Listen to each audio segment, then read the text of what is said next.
MacBook မှာ App Store ကိုဖွင့်ပါ App Store ထဲကနေဒီ App Store ရဲ့ search box မှာ Microsoft Office လို့ရိုက်ပြီးတော့ Enter တစ်ချက်သို့မဟုတ် Return တစ်ချက်ခောက်ပေးပါဒီခါကျရင် result လေးကြာလာပါမယ်အဲ့ဒီမှာ Word Excel PowerPoint ကိုအကုန်လုံးတောင်းတာဖြစ်ဖြစ်ကိုသုံးတဲ့ဟာကိုပဲရွေးပြီးတောင်းတာဖြစ်ဖြစ်လုပ်လို့ရပါတယ်ဒီမှာတော့ကျွန်တော် Excel လေးကိုပဲနမူနာဆန့်ပြပါမယ်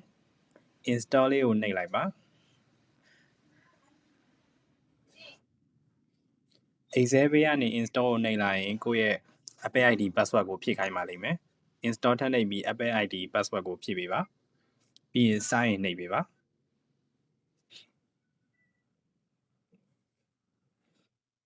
ဒီကကြရင် loading လေးနည်းနည်းဆွဲပြီးတော့ဒီ Excel လေးကိုသူ down နေပါမယ်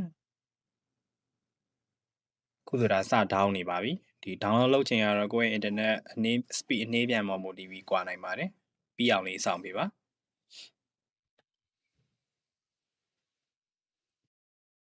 ဆိုရင် download တာလေးပြီးလို့ install ပြီးဖွင့်လို့ရပါပြီ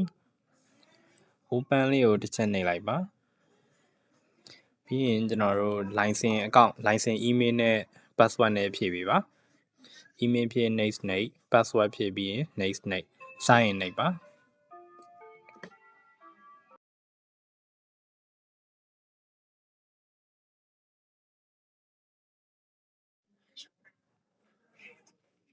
ပြီးရင် done ကိုနှိပ်ပါဒါဆိုရင်တော့သုံးလို့ရပါပြီ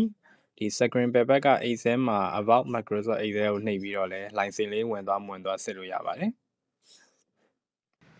Excel ကို install လို့မျိုးတခြား PowerPoint Microsoft Word Outlook တွေကိုလည်းအလားတူလေး install လို့ရပါတယ်